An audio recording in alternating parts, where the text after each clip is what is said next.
Captain Jake Morrison stood on the bridge of the UES Horizon and watched the stars through the main viewing screen. His ship was the last human vessel in Galactic Council space, and in 6 hours it would jump to hyperspace and never return. Behind him, his crew worked quietly at their stations, preparing for humanity's final departure from a galaxy that had never truly wanted them. Jake had been with the Council for 15 years. He remembered when humans first arrived in this part of space, eager to join the great community of alien civilizations. The Council had welcomed them with careful politeness, the way rich neighbors might greet new arrivals who seemed useful, but not quite equal. Humans were given the jobs nobody else wanted. When pirates attacked shipping lanes, they called humans. When civil wars broke out in distant systems, they sent human peacekeepers. When hostages needed rescuing from dangerous places, human soldiers went first. Lieutenant Commander Lisa Hayes walked up beside him with a datapad in her hands. She had been his second in command for 3 years and had seen enough council politics to understand why they were leaving. Her brown hair was pulled back in a regulation style, but her eyes showed the same weariness that Jake felt in his bones.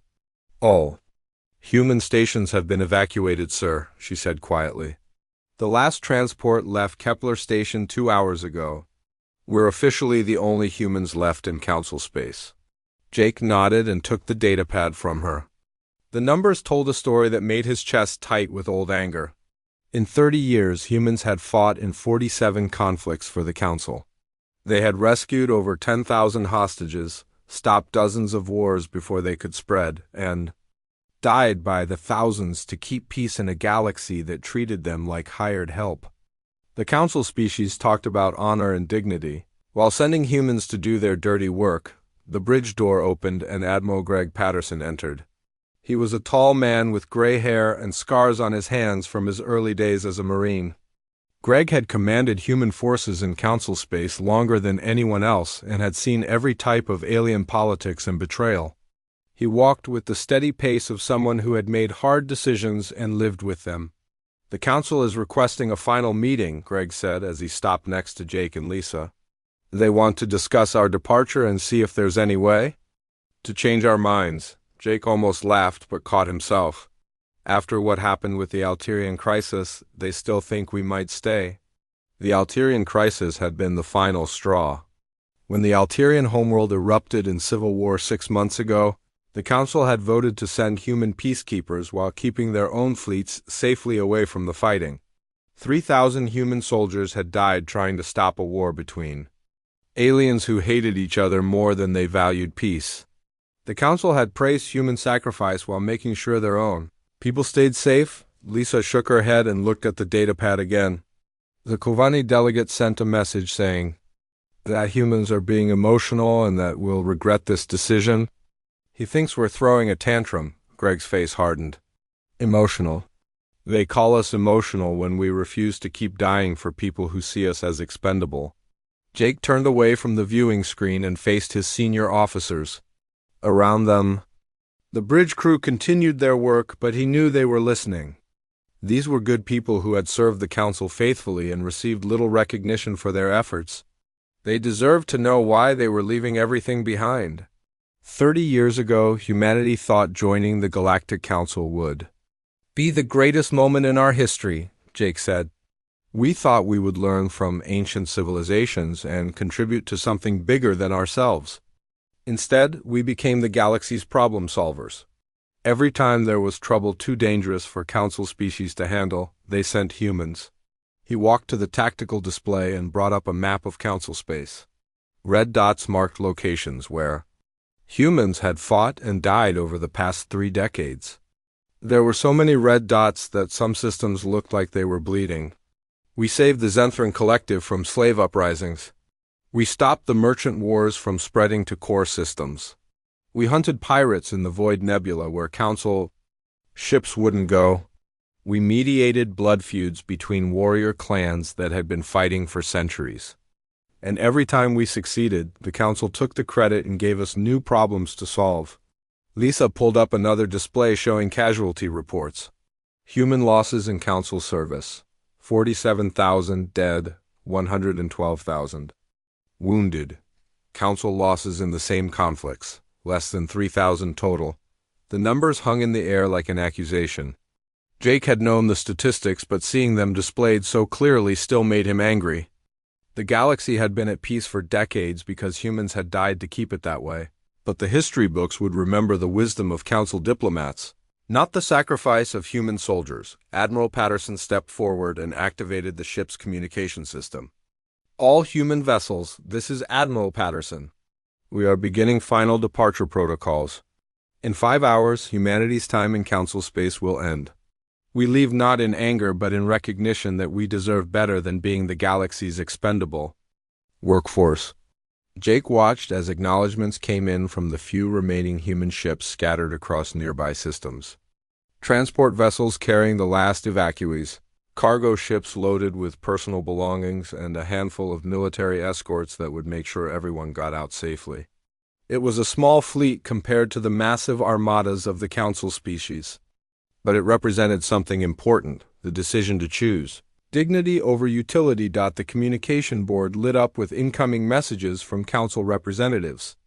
Requests for meetings, offers of negotiation, and barely hidden threats about the consequences of human withdrawal. Jake ignored them all. The time for talking had passed months ago when the council voted to send human troops into another impossible situation. Sir, we're receiving a priority message from the council chambers, the communications officer reported. They're asking for a formal response to their offer of improved status for humanity. Jake looked at Greg and Lisa, then back at the tactical display with its field of red dots. Each dot represented human lives spent keeping peace for people who had never seen them as equals. He reached over and shut off the communication board. Tell them we've already given our answer, he said. We're going home.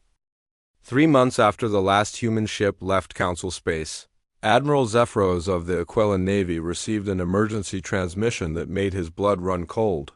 The Crimson Raiders had returned after 5 years of silence and had taken Mining Station Kepler 7 with all hands aboard. Over 800 miners were now hostages of the most brutal pirate organization in the galaxy. Zephyros studied the tactical display in his command center aboard the battleship. Sovereign Dawn, the Aquilians prided themselves on being the finest military force in council space, with tactics refined over centuries of warfare against civilized enemies. Their ships were faster, their weapons more accurate, and their strategies more sophisticated than any other species. But as he looked at the pirate fleet surrounding the captured mining station, he felt something he had not experienced in decades. Uncertainty. How did they take the station so quickly? He asked his tactical officer, Commander Veltar. Intelligence reports suggest they used human-style boarding tactics. Veltar replied, his voice tight with confusion. Fast assault ships, multiple entry points, overwhelming force concentrated at weak spots. They had control of the station within 30 minutes. Zephyros frowned. The Crimson Raiders had learned from watching human anti-piracy operations over the years. They had studied how human special forces moved, how they thought, and how they turned the enemy's strengths against them. Now, with no humans left to stop them, the pirates were using those same tactics against council forces on the mining station. Captain Rex Morgan of the Crimson Raiders walked through the processing facility where hundreds of terrified miners huddled together under the guns of his soldiers. Rex was a lean man with cold eyes and scars covering his arms from years of fighting. He had watched human forces destroy his organization twice in the past decade, each time forcing him to rebuild from nothing. But humans were gone now, and Rex intended to make the most of their absence. Send a message to the Aquilian fleet, he told his communications officer. Tell them we want safe passage out of the system and a ransom of 1 million credits per hostage. If they refuse or try to attack, we start spacing miners. The message reached Admiral Zephyros within minutes. He read it twice, trying to understand how pirates could make such demands. In traditional warfare between council species, there were rules about the treatment of civilians and protocols for surrender. Pirates like the Crimson Raiders ignored those rules completely, which made them incredibly dangerous, but also, the Aquilians had always believed, ultimately self-defeating. "Admiral, we have the firepower to destroy their entire fleet," Commander Veltar said. "Our weapons are superior in every way." "And kill all the hostages in the process," Zephyros replied. "Humans would have found another way." The words slipped out before he could stop them. For months, Council species had been telling themselves that human departure was ultimately beneficial. Humans were too emotional, too unpredictable, too willing to take risks that more civilized species would avoid. But now, facing a crisis that called for exactly those qualities, Zephyros found himself wishing for human ingenuity. Dr. Rachel Blake sat in her laboratory aboard the human colony ship New Frontier and monitored galactic communications from beyond Council space. As one of humanity's leading experts on interspecies conflict, she had predicted exactly this type of situation. Without human special operations teams to hunt down pirate organizations and human negotiators to find creative solutions to hostage crises, the galaxy would become much more dangerous. "The Aquilans are surrounding the station, but they're not moving in," she told her colleague, Commander Ben Torres, as they watched tactical feeds from Council news networks. "They don't know how to fight enemies who don't follow their rules?" Ben nodded grimly. He had commanded human special forces for 12 years and had faced the Crimson Raiders multiple times. "Rex Morgan is smart and completely ruthless. He knows the Aquilans won't risk civilian casualties, so he's untouchable as long as he has hostages." "What would you have done?" Rachel asked. "Hit them before they could establish defensive positions. Small teams, multiple entry points, overwhelming speed. The same tactics they're using now, but we would have done it better." Ben paused and looked at the tactical display. "But that's not how Council species think. They like big ships and direct confrontation." The siege of mining station Kepler-7 dragged on for weeks. Admiral Zephyros tried every conventional tactic in the Aquilan playbook. He cut off supply lines, jammed communications, and positioned his ships for a siege that should have forced the pirates to surrender within days. Instead, the Crimson Raiders seemed prepared for a long occupation. They had stockpiled supplies, established defensive positions, and were clearly planning to outlast the Aquilan fleet. Worse, other pirate organizations across the galaxy were watching and learning. The Blood-Tide Syndicate emerged from the asteroid fields of the Vega system and began attacking merchant convoys. The Void Cult, a fanatical organization that humans had dismantled 3 years earlier, reconstituted itself and launched terrorist strikes on civilian targets. Criminal groups that had been quiet for years suddenly became active again. Captain Amy Johnson commanded the human cargo vessel Liberty Bell from a safe distance outside Council space and watched the situation deteriorate with growing concern. Her ship carried refugees from the mining station siege, families who had managed to escape before the pirates took complete control. The stories they told painted a picture of a galaxy rapidly sliding into chaos.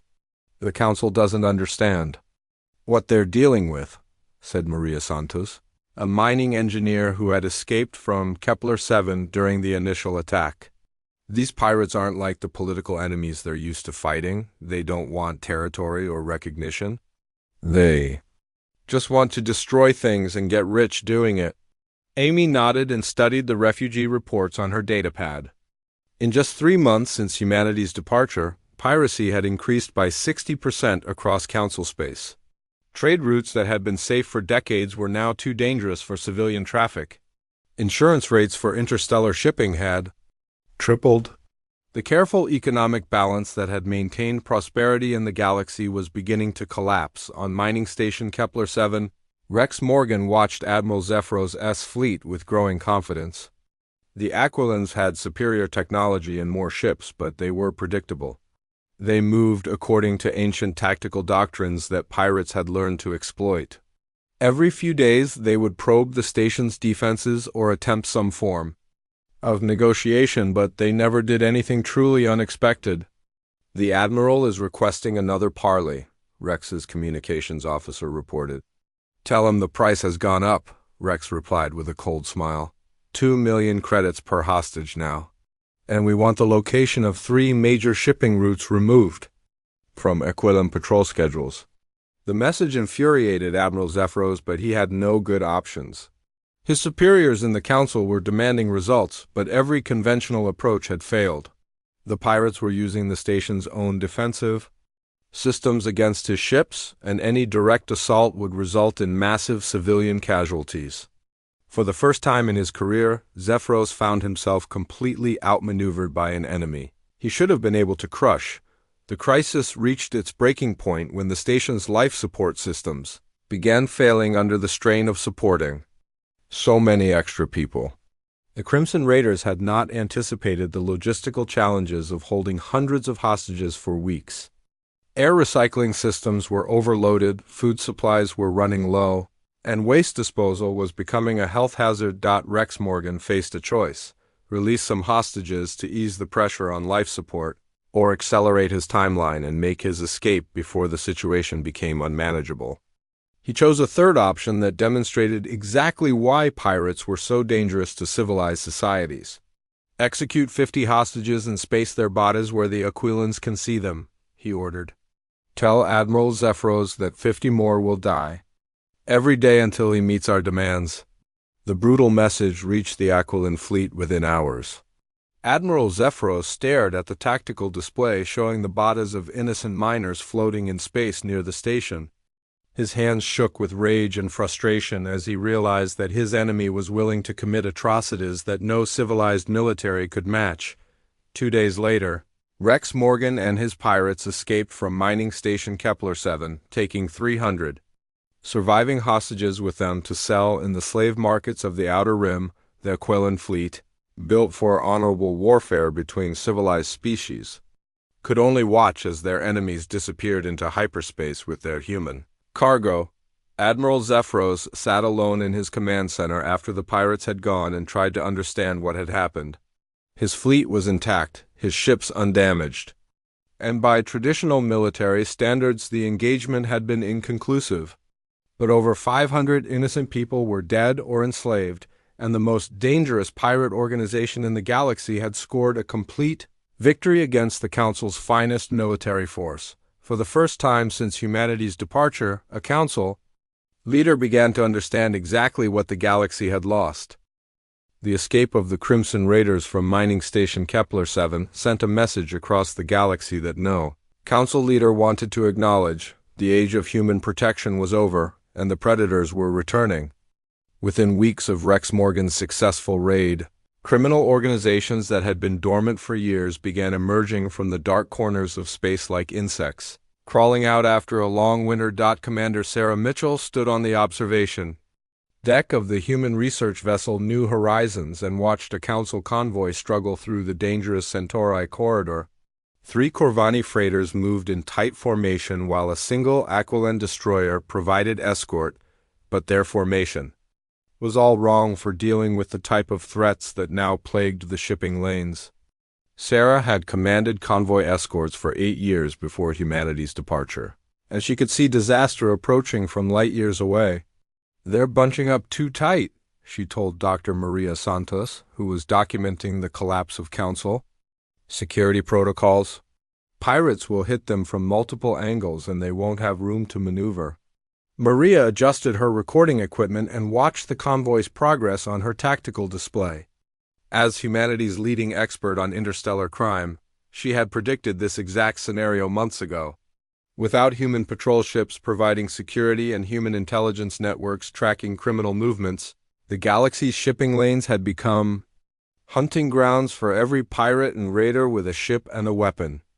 "How many attacks this week?" Maria asked. 17 confirmed, probably twice that number unreported, Sarah replied. The Blood Tide Syndicate hit 4 convoys in the Vega system yesterday. The Void Cult bombed a civilian transport near Proxima. Centauri? And those are just the ones making the news feeds. On the bridge of the Corvani freighter Prosperity's Dream, Captain Velharn watched his escort destroyer with growing anxiety. The Aquilan ship was powerful and well-armed, but its captain had no experience with the new reality of interstellar shipping. For 30 years, human patrol ships had kept the trade routes clean and safe. Merchants had grown accustomed to traveling without fear, loading their ships with valuable cargo and following predictable schedules that made economic sense. Now, every journey was a gamble with death. Contact on long-range sensors, his navigator reported 3 ships, fast approach vector. Captain Velharn felt his stomach drop. 3 ships meant raiders, and raiders in this part of space meant the blood-tied syndicate. He had heard the stories from other merchants, entire crews spaced, cargo stolen, ships sold in the black markets of the Outer Rim. The syndicate was led by a Terran named Marcus Kane, a former human military officer who had gone rogue years ago and built his organization using tactics learned from legitimate human forces. Signal the escort, Velharn ordered. Tell them we have incoming hostiles. The Aqualan destroyer Righteous Fury moved to intercept the approaching raiders, but Captain Turville had trained for fleet engagements against other destroyers, not hit-and-run attacks by pirates who cared nothing for honor or tradition. His ship was faster and more heavily armed than any of the raider vessels, but Marcus Kane had learned from studying human anti-piracy operations, and he knew exactly how to neutralize those advantages. The first raider ship came in fast and low, using the convoy's own ships as cover to avoid the destroyer's main guns. The second ship attacked from above, forcing the Aqualan captain to split his attention between multiple threats. The third ship, Kane's personal command vessel Shadow's Edge, hung back and waited for the perfect moment to strike. They're not fighting like pirates, Captain Turville muttered as he watched the raiders coordinate their attack with military precision. This is a planned operation. His tactical officer, Lieutenant Zarek, studied the enemy formation with growing concern. Sir, they're using human-style combat doctrine. Multiple attack vectors, coordinated timing, concentrated firepower at weak points. The battle was over in minutes. The raiders crippled the escort destroyer with precise strikes to its engines and weapon systems, then boarded the freighters using techniques that human special forces had perfected over decades of anti-piracy operations. By the time help could arrive, Marcus Kane and his people had vanished into hyperspace with 3 ships full of rare metals and industrial equipment. Captain Velharn found himself floating in an escape pod, watching his life's work disappear into the void. He had lost everything he owned, and worse, he knew that the Council's response would be inadequate. The Corvani government would file insurance claims and demand investigations, but they had no idea how to fight enemies who operated outside. The rules of civilized warfare. Dr. Rachel Blake monitored the situation from the human colony of New Terra and compiled reports that painted a terrifying picture of galactic decay. Her analysis showed that criminal activity had increased by 400% in the 6 months since humanity's departure. More importantly, the nature of crime had changed. Instead of the disorganized raids and random attacks that had characterized piracy in the past, criminal organizations were now operating with military discipline and strategic planning. They learned from watching us fight, she told Commander Ben Torres as they reviewed intelligence reports.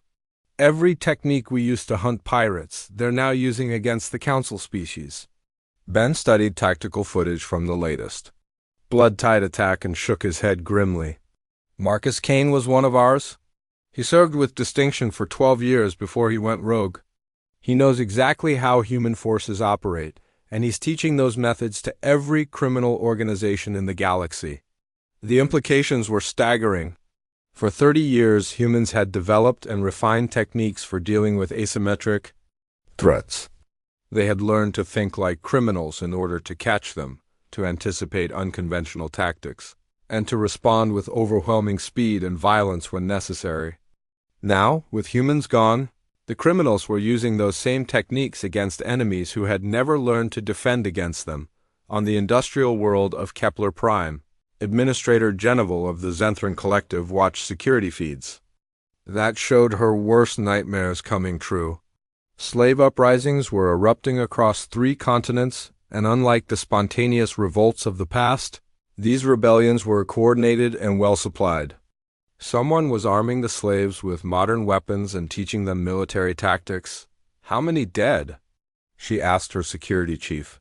Over 2,000 in the past week, he replied. The rebels are using guerrilla warfare techniques. They hit. our facilities, kill our overseers, and disappear before our forces can respond. We can't protect every work camp simultaneously. Genevieve had requested Council military support, but the response had been disappointing.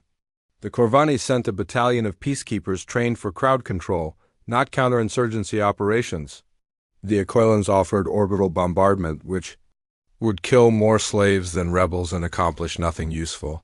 None of the Council species had experience with the type of warfare that was now consuming her world. The situation deteriorated further when the war between the hegemony of V's and the Trinarian Republic escalated beyond anyone's predictions.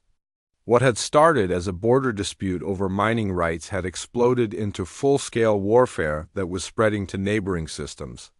Without human peacekeepers to enforce ceasefires and monitor demilitarized zones, ancient grudges were driving both sides toward increasingly destructive tactics. Captain Amy Johnson received desperate messages from refugee ships fleeing the war zones as she commanded the human cargo vessel Liberty Bell from the safety of independent space.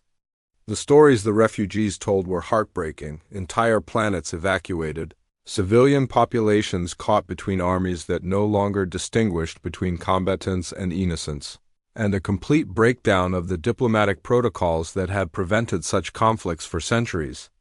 "The Council doesn't know how to stop a real war," said Dr. Elena Rodriguez, a former Council diplomat who had escaped from the Trinarian capital before it fell under siege. "They're trained for negotiations between civilized species, not for dealing with populations driven by desperation and rage." Amy watched the tactical displays showing the expanding conflict and felt a mixture of sadness and anger.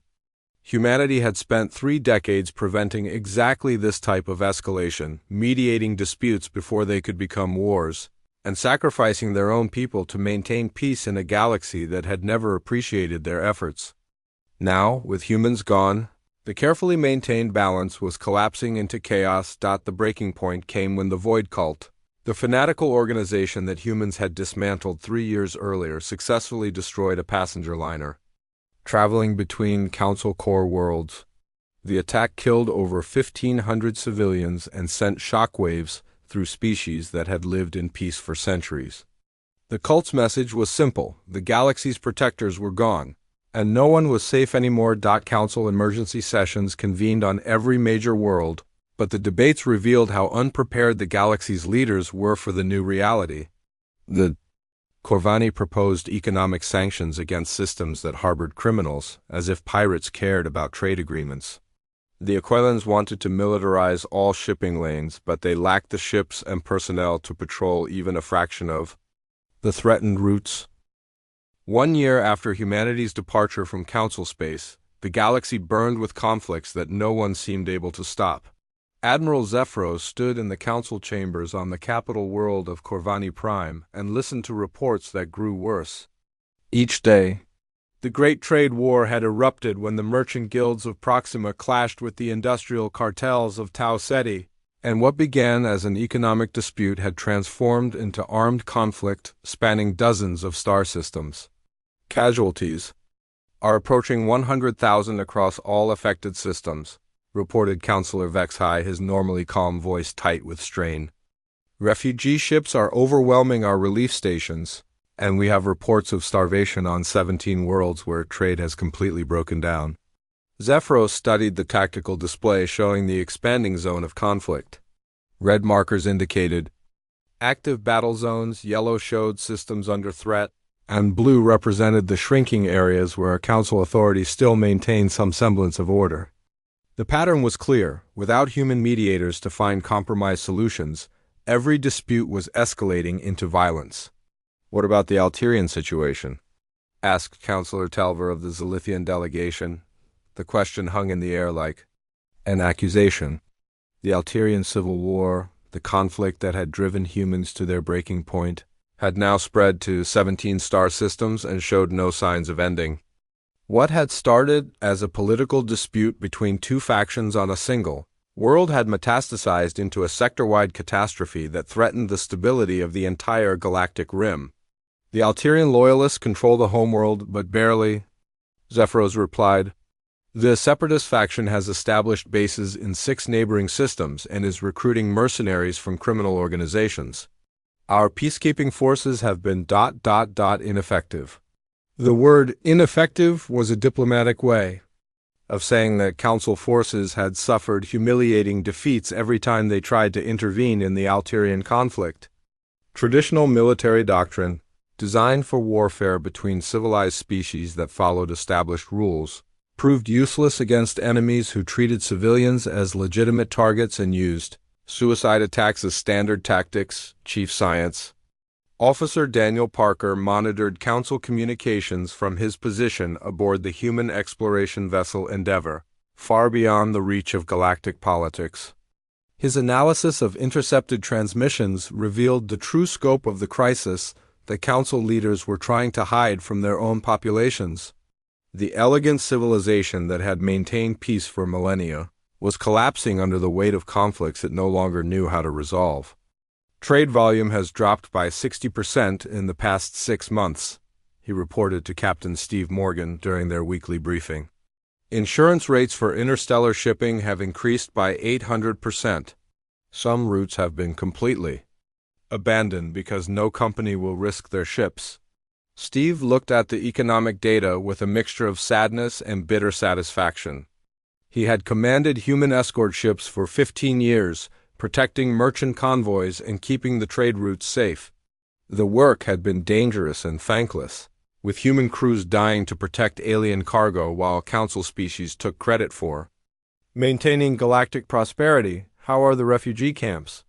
Steve asked. Overcrowded and underfunded, Daniel replied. The Council doesn't have experience managing displaced populations on this scale. They're used to dealing with small numbers of political refugees, not millions of people fleeing active war zones. The refugee crisis had become a catastrophe in its own right. Council relief organizations, accustomed to providing aid for natural disasters and small-scale conflicts, were completely overwhelmed by the flood of displaced civilians. Refugee camps had become breeding grounds for disease and unrest, with some developing into permanent settlements where desperate people lived in conditions that violated every civilized standard. On the industrial world of Vega Prime, Administrator Kovacs watched security monitors that showed his worst fears becoming reality. The Crimson Raiders had returned, not for a quick raid but for a full-scale invasion. Rex Morgan's pirates had grown into a professional military force with captured Council ships and weapons, and they were systematically conquering outlying systems with the intention of establishing a permanent criminal empire. They're not acting like pirates anymore, his security chief reported. This is a coordinated campaign with long-term objectives. They're taking territory and holding it. Kovacs studied tactical reports that read like a military nightmare. The raiders were using human-developed strategies for rapid conquest, simultaneous attacks on multiple targets, psychological warfare against civilian populations, and the systematic destruction of infrastructure to prevent organized resistance. They had learned these techniques by studying human anti-piracy operations, but now they were applying them for conquest rather than law enforcement. Send another request for Council military support, Kovacs ordered, knowing it would likely be refused or inadequately answered. The Council's military resources were stretched beyond their limits. The Aquailson Navy, once the finest fighting force in the galaxy, was struggling to maintain order in 6 different conflict zones. Their ships were designed for fleet engagements against other civilized navies, not for the guerrilla warfare and asymmetric tactics that now dominated galactic conflict. Dr. Maria Santos completed her comprehensive analysis of the galactic security situation from her laboratory on the human colony ship New Frontier. Her report, which would never be shared with Council leaders, revealed the fundamental flaw in their approach to crisis management. Council species had developed their civilization during an era of relative peace, with conflicts resolved through negotiation and compromise between rational actors. They had never learned to deal with enemies who rejected the basic assumptions of civilized behavior. The Council's entire diplomatic and military structure is based on the idea that all conflicts have rational solutions, she explained to her colleague, Dr. Rachel Blake. They can't comprehend enemies who prefer destruction to compromise, or situations where violence is seen as an end in itself rather than a means to achieve political goals. Rachel studied the casualty reports and economic data that painted a picture of accelerating collapse. Humans understood that sometimes you have to fight unreasonable people with unreasonable methods. Council species never learned that lesson because we were always there to do the fighting for them. The breaking point came when the Zenthran Collective, humanity's oldest allies in council space, formally requested emergency military intervention. The slave uprisings that had started on industrial worlds had spread throughout their territory, and the rebels were now being supported by external criminal organizations who saw an opportunity to destabilize one of the Council's most important member species. Counselor, the Zenthran delegation, stood before the assembled council and delivered a speech that revealed how desperate the situation had become. His people, who had maintained order in their territory for over 1,000 years, were facing complete social collapse as organized rebels used human-developed tactics to coordinate simultaneous uprisings across multiple worlds. The rebels are not fighting for political recognition or improved conditions, he said, his voice breaking with emotion.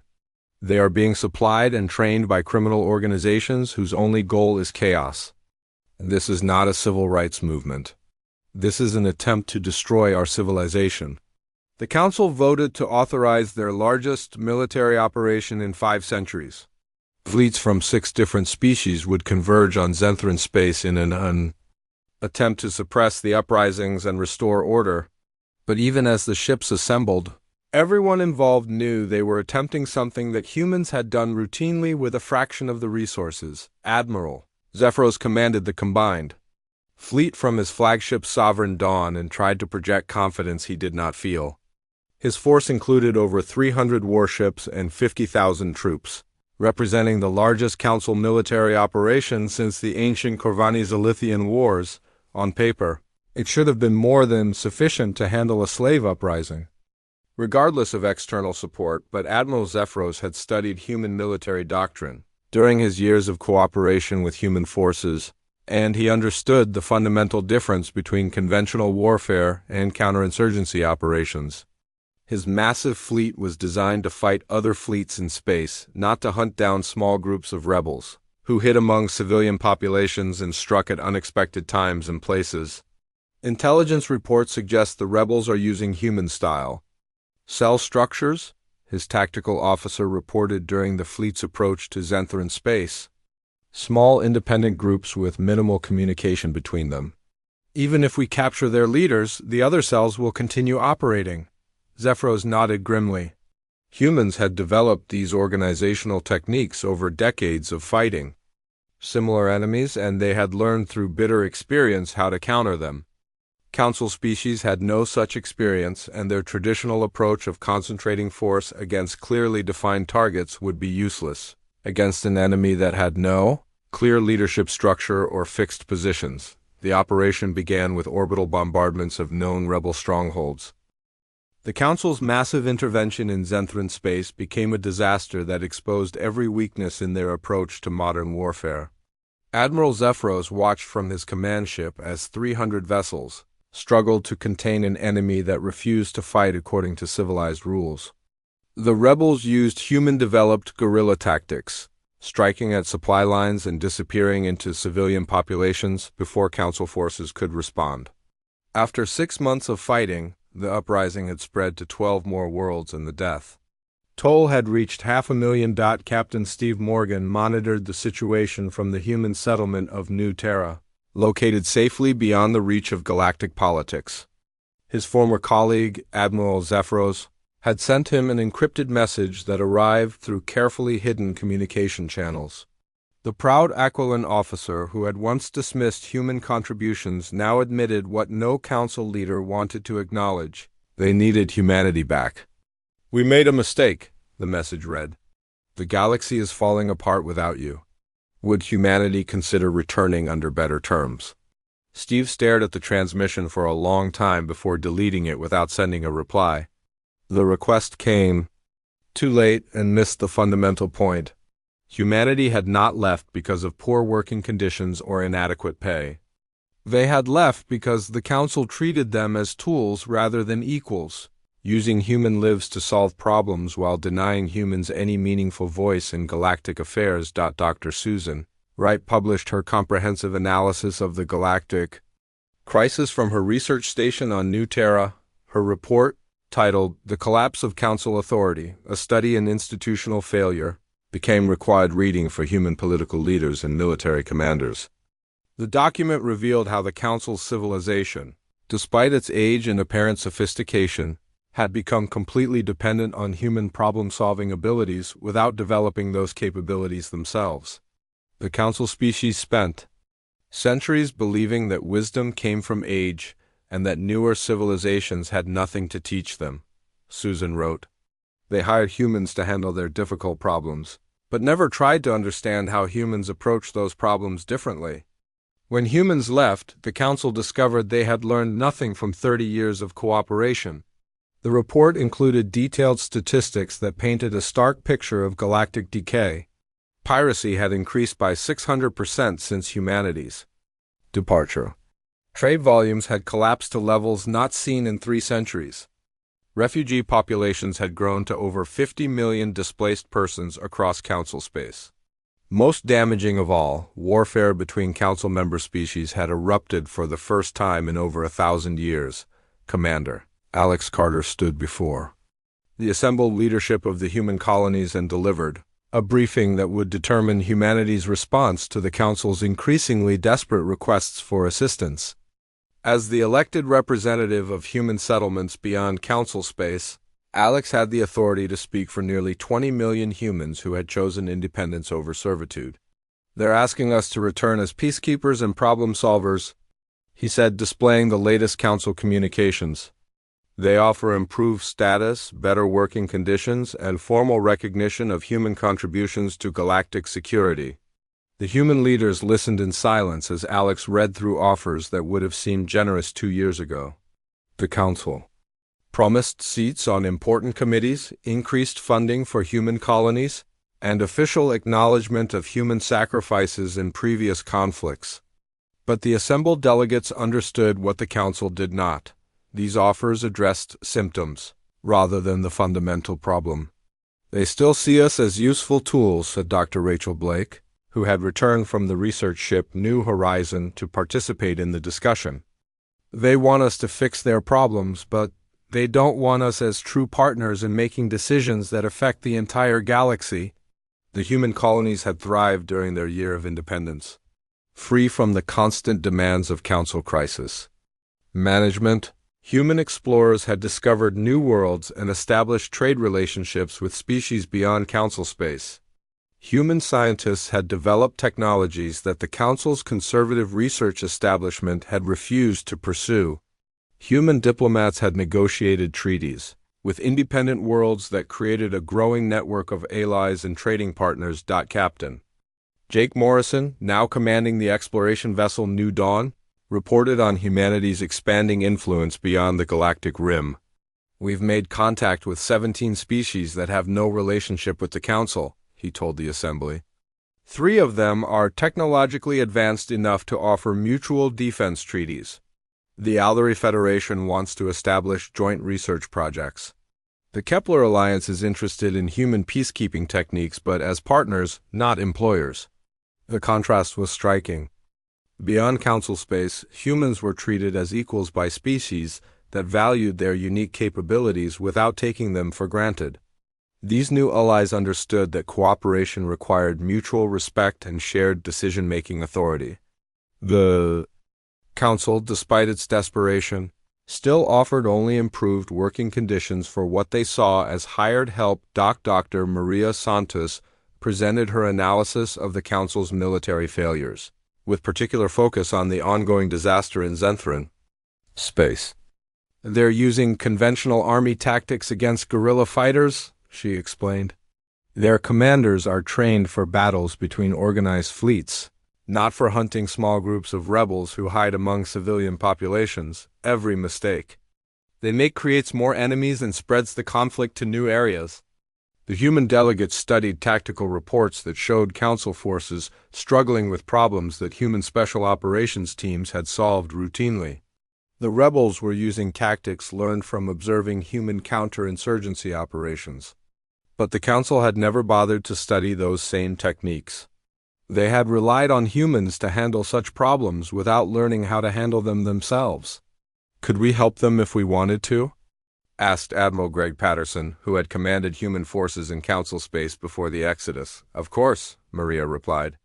But it would require them to accept human strategic doctrine and give human commanders real authority over the operations. They would have to admit that their traditional approaches don't work against modern threats.